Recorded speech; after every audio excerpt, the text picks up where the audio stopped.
Okay, so you should be able to see now that this is kind of what we have on the walk cycle, just from the hips down. And so that's the equivalent of what you've pretty much covered in previous classes, is just sort of the hips down stuff. I still got a couple little things we maybe could play with to sort of smooth out some of the foot rolls. I see a couple of sort of maybe hints at some IK pop on the left leg, but for the most part we're feeling all right. But let's look at the upper body now, because we got a little bit of that like head bobble thing that we were talking about that's just not really working for me. I mean, it's right. Like, I think that the poses are right. Maybe a little too extreme, but it just feels like it's a little too like seesaw-y. So let's look a little bit more at the some of the curves. So again, just as a editing, not even formality, it's something you just have to do. Go through and look at every curve on every control, and that includes the hips, but the hips actually came out pretty clean. This control is actually more of a move control, and so I don't do a lot with this one. I actually would prefer an FK spine, but in this case I didn't really work with the FK spine. I kind of just did a little bit of this, and it kind of gives us an automatic FK feel. So at this point we can look up here at this though. Okay, so now this is our forward and back rotation of our spine, right? And so what we would expect to happen is this is, I'm sorry, this is our forward and back translation. I don't remember doing that. Okay, so I guess it's not our forward and back though, that's our side to side. So I guess this must have been when I was posing the, yeah, when I was posing the counterposto stuff. So I'll go through with this curve, I'll adjust that, make that flow smoothly. Okay, we'll look at all of our translates on here. Apparently I did that. And if it's working on one side, we'll just assume it's going to work on the other side until proven otherwise. So I'm just kind of doing this quickly just to get that in there so we can see. So that W, that should be a little, apparently that's a little bit of squash and stretch. And then apparently I didn't do very much with it on here either. And so I'm assuming this is a little bit of forward and back movement. And so that's just in how we pose the character, getting a couple of additional things for free there. What I'm most interested in, let's see if that helped any on anything. A little bit. It's not terribly noticeable, but so what I'm most interested in is the rotate X. Okay, so we'll start to see why maybe some of this is looking a little weird. First, we're going to just clean this up just so we know how it's flowing in and out of the curve. Right, and we can look at this and start to see what's going on. Okay, so we have our contact and our down, and then this is our passing pose, and this is our up pose, our contact, which should be very similar to this contact, if not right on it. So I think we could actually pull that back up a little bit. And then our next down feels like it doesn't go down quite as much, or doesn't go back quite as much. And then they kind of get this like overshoot. So I think now that we got this curve feeling a little bit more consistent, now the challenge is making sure it's the right amount. And so I think for the upper chest, it's that rotation forward there that feels a little strong. And maybe the reason for that is maybe we just dip a little bit too much there. And so let's try something like that. and just see. What I would probably consider doing is just covering the head with our hands. You can also actually turn off parts of this mesh. And so I'm actually just covering up part of the screen with my hand and looking at the chest. That's not bad. I'm alright with that. I may have to pull back more later, but we'll look at it later. Okay, so this is feeling relatively consistent. Maybe even too so. We could even consider doing something like this just to kind of give it a little bit more liveliness. And then we go, what is that? Like, I have no idea what this is. What happened here? So let's go ahead and clean this up. So this is our rotate Z. This is sort of our, look at it more from the front, this is sort of what our contrapposto is happening in. And so we're not getting quite as much there, right? And so we're getting quite a bit there. Actually, no, this is wrong. It should be more like that. And so that's where we're missing it. And so let's just play around with this and see if we can make this feel a little bit more natural.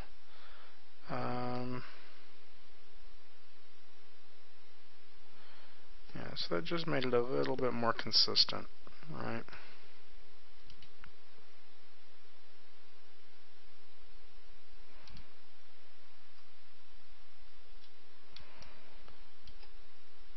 Okay. So I'm going to assume curve-wise that that's feeling pretty good. Let's go ahead and look at our neck, which really just has this forward and back, which is alright for a neck. Necks don't have a terrible amount of motion in them. And let's just try to get this kind of consistent. And I'm going to favor the more conservative poses on this, just because I feel like the head movement's a touch too much as it is. Okay. And then the same with the head rotation. We don't really have any motion on it, although we could. Let's go reverse in these because it's the X that I'm most concerned about. And I'm just going to kind of clean up the ones that just have little bugs in them, little things that could be made tighter, like this. Okay, so that's easy to clean up. The Y. So what is the Y? Like the Y is actually a little bit of twist to it, right? And so for some reason we have that right there. And it's so subtle you barely even notice it. So it's actually just a touch more. Okay, and what is that on? That's on our down pose. So we did a mirror of that. Frame that up. Basically what we're getting is a little bit of a head shake throughout this. And I'm just kind of playing with it. This is me just dialing it in, just to seeing what I get and seeing if I like it. And so if we watch this now, it's so subtle you barely notice it, but it's probably nice to have a little bit of motion in there. Because then the nose actually moves in more than just an up and down arc. It kind of moves in an S shape. Okay, so now let's look at this, the X. Okay, so this first one's the one that dips, I think, too much for sure. And I'm going to guess both of them kind of do a little bit. And I'm just going to make it a little more subtle.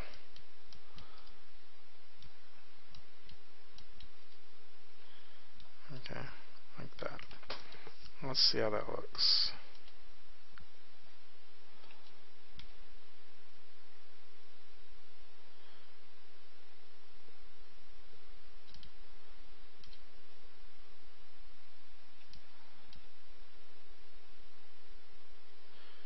Okay, so I think the amount is there now, but we still kind of have this, like, everything is happening at the same time. And so that's where we're going to start breaking this down a little bit in time. Now here's one of the really cool things about this. Since we are looping this pre and post infinity, I can grab all of this and I can shift it one frame later. Okay, my perfect loop continues on both sides of that. And then I can grab the neck. You know, I'm actually going to offset the head from the neck a little bit. So the neck and the upper torso are rotating one frame later than the hips, and then the head will be rotating one frame after that. Let's see how that looks. That's much better.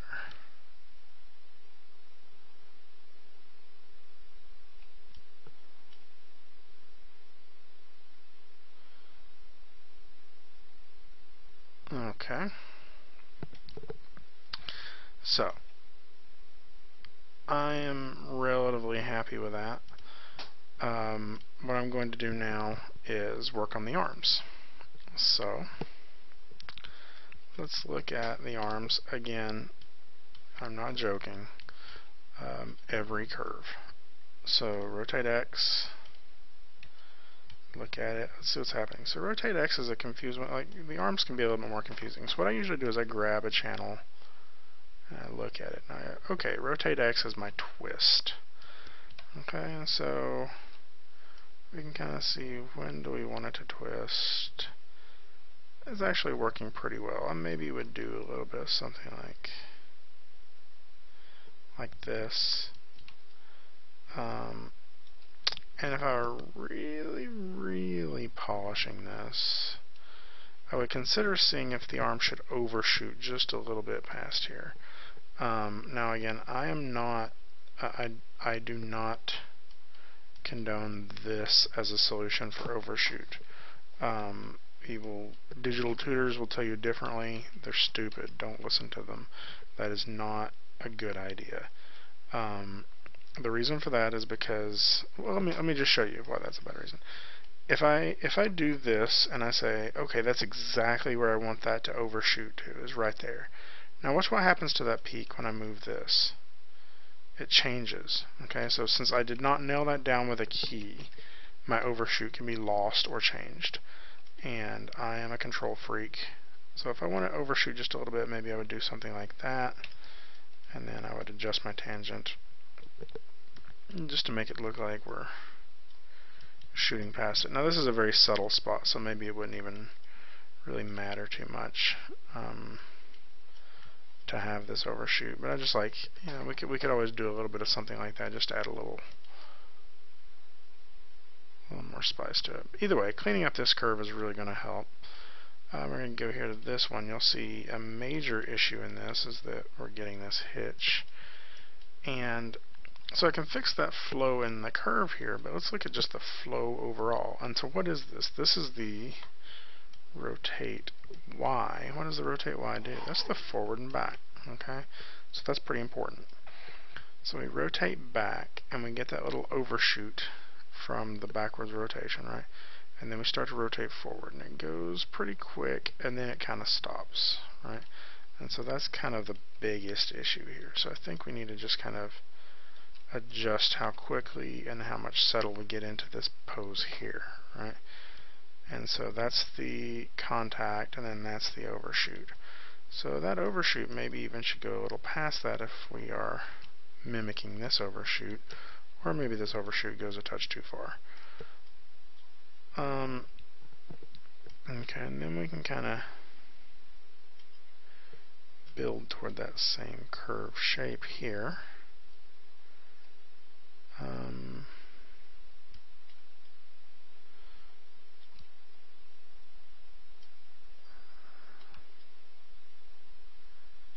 I'm not sure that's what exactly has to be.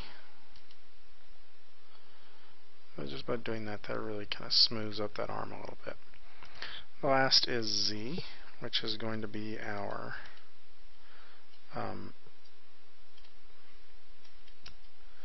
in and out, right? I don't know why changing that did that. Okay, so if I look at this in and out now, we got a weird set of curves here. So at this point it kind of goes out and I don't want it to. I'm just going to pull this back in. So I'm actually almost going to completely resculpt the way the arm kind of dips in and out here. And so now it's kind of dipping inward toward the body, but then as we swing past here, I want it to go out. I'll just start doing something like that. Just a little bit. And just to look at this, I'm going to look at this from the front view. So it's probably even too far out. So maybe a little bit something like that. And so we get a little bit of a smoother out. And this is the upper arm, so it's going to sort of dip in there. But then what is that thing it does there? That's where I'm not so sure about it. So I'm going to pull that. If it does that, the weird thing is that it pops back out there. So that just feels a little extreme to me. So I'm just going to kind of work with it like that.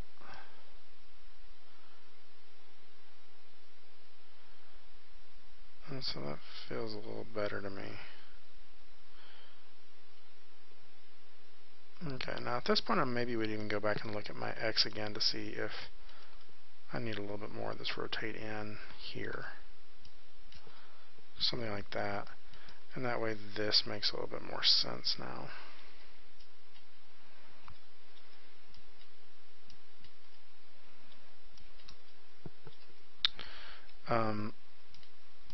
So let's do that. Now keep in mind we're looking at the upper arm, not the lower arm. The lower arm's kind of going to do a little bit of something different. Okay, I'm going to work down my elbow. I don't know why there's a translate on that. Let's look at the...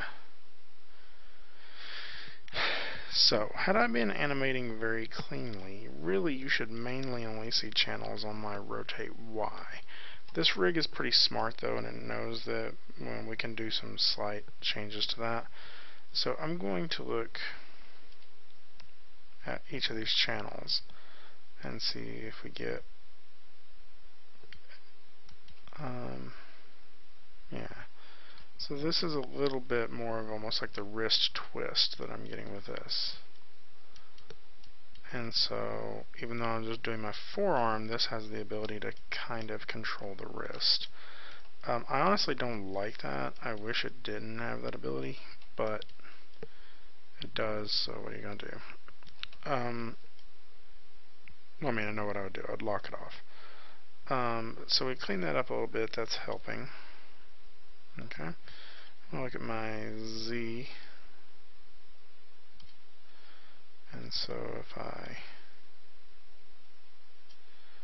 move my Z controls, see, those shouldn't really be moving at all. Let's see what happens if I just flatten these back out.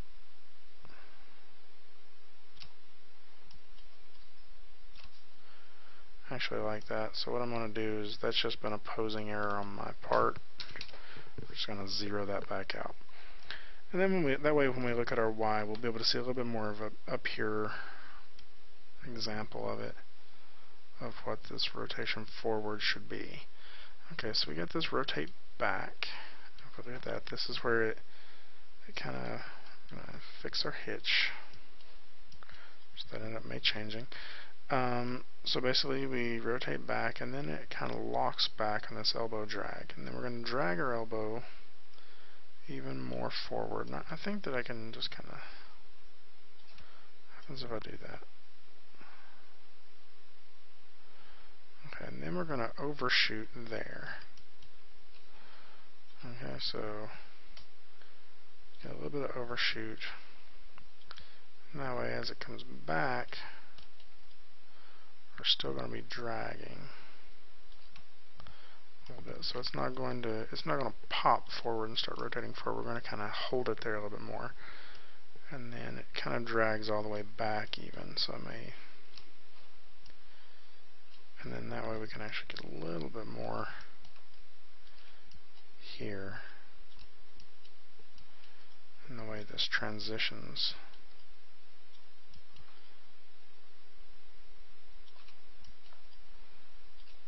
So we get this, there we go.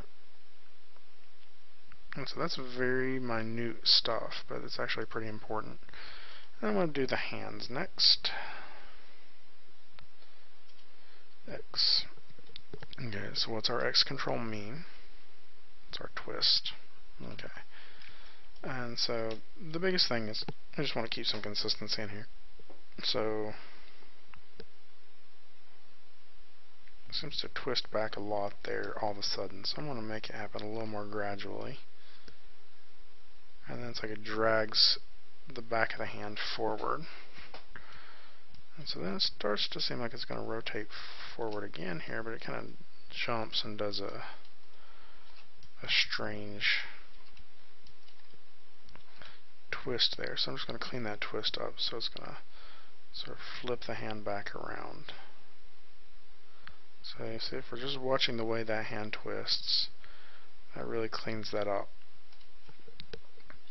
And we got a good end point on both of those. So we'll go here and look at this where we do not have a good end point. I'll go and get that fixed, just because I know it has to flow like that.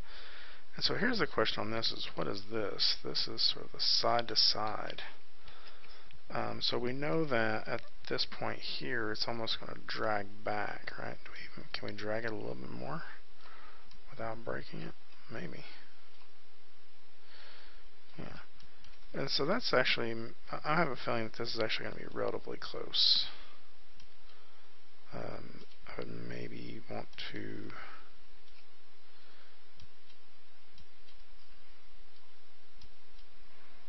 do that, but let's see if we get this dragging back, and then it's kind of flipping forward and then coming back again. So that's pretty good. And then the Z, if I go through and edit my Z, our Z is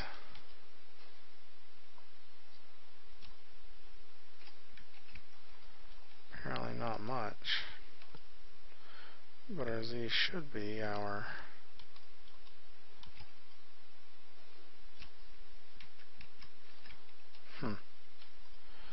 So the Z doesn't seem to be doing very much, does it?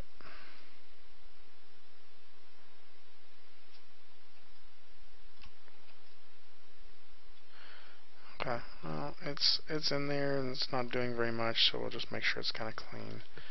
And let's look at how this arm looks now when we watch it. So it's not bad. Alright, it's much cleaner. It's not popping anywhere anymore. But it still kind of feels like everything's kind of hitting and changing directions all at the same time. So again, we're going to do that little offset trick. Okay, I'm just going to offset the arm by a frame. I'm going to offset the hand by a frame. Now that's a little bit of a lazy solution. But in this, because I know the arm is just kind of dangling like a pendulum, it actually really helps. It really just works. I think in the more advised way would be to manually go through and make sure that every key is doing exactly the offset you want it to do. But in this case, I think that gets you most of the way there. I'd probably still consider doing a little bit more cleanup on that offset just to make sure you get exactly the way you want it. But this is going to be a really good start for that. Okay, so I'm going to go ahead and polish up the rest of the arm. Maybe polish a couple of other little things too, just stuff like that extra IK pop.